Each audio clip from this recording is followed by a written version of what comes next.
Sì, Buongiorno da Leandro Maggi, buongiorno da Taglio di Po, siamo al telefono con il sindaco Francesco Siviero. Oggi sabato avete convocato un incontro con la popolazione per le attività di supporto popolazione ucraina. Cosa avete deciso, sindaco? sì, questa mattina ci siamo incontrati con le associazioni e gli enti del territorio per valutare quali azioni coordinate mettere in atto appunto per l'emergenza legata alla popolazione ucraina in questo momento colpita dalla guerra con la Russia. L'incontro di oggi era appunto propedeutico a valutare quali azioni si potevano creare, in sinergia si possono creare, e dare anche le prime informazioni per quanto riguarda l'accoglienza delle prime famiglie che stanno arrivando. Principalmente sappiamo che sono donne e bambini. Noi ospitiamo attualmente due nuclei qua a Terre di Po che appunto hanno trovato un aiuto in famiglie di amici e conoscenti.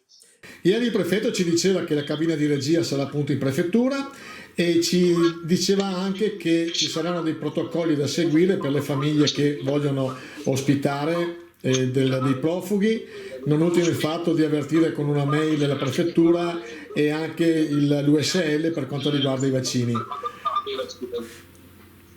Sì, ieri ci sono arrivate le prime indicazioni da parte della prefettura con una nota ufficiale.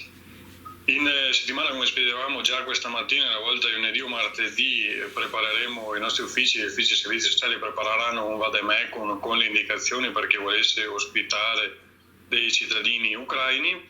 E c'è tutto anche lì un percorso a seguire, nel senso che il primo step è rivolgersi al centro tamponi di Adria per in modo da fare i tamponi e valutare positività e negatività, e da lì poi avere anche la tessera sanitaria come rifugiati e tutto il percorso normativo che seguirà probabilmente il nostro ufficio comunale, sempre in coordinamento con la prefettura e gli altri organi sul territorio. Sì, avete una stima di quanti cittadini ucraini potrebbero venire nel nostro paese? No, non abbiamo una stima, nel senso che nessuno attualmente, anche a livello nazionale, sa fare una stima. Sappiamo solo che dobbiamo prepararci per ogni evenienza, e appunto l'incontro di questa mattina era proprio rivolto a creare una sinergia, tant'è che abbiamo deciso di comune accordo di rincontrarci anche mercoledì alle 21, in modo da fare sintesi di quello che è emerso stamattina, dare gli ultimi aggiornamenti per quanto riguarda la parte normativa e vedere quali azioni concrete mettere in atto, come ad esempio raccolta di generi alimentari, raccolta di vestiario che possa servire o anche raccolta di fondi. Ecco, voi siete anche in collaborazione, oltre che con la prefettura, con la Caritas, con la parrocchia? Avete coordinato anche a livello interno e a livello paesano una cabina di regia?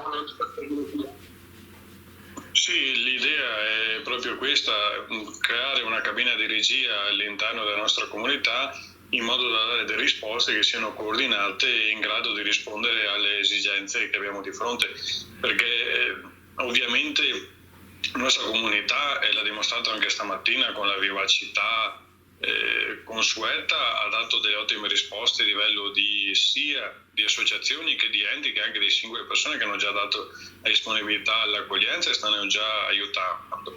E appunto la cabina di regia è per fare in modo che tutti questi interventi siano coordinati, perché una volta che abbiamo un quadro di riferimento chiaro e sicuro è logico che riusciamo a fare un lavoro fatto meglio e più duraturo, ecco.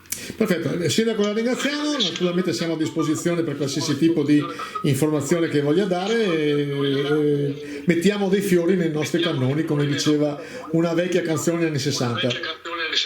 Esatto, grazie Leandro e grazie anche a chiunque si starà già spendendo e chi vorrà spendersi per questa necessità che abbiamo come nazione.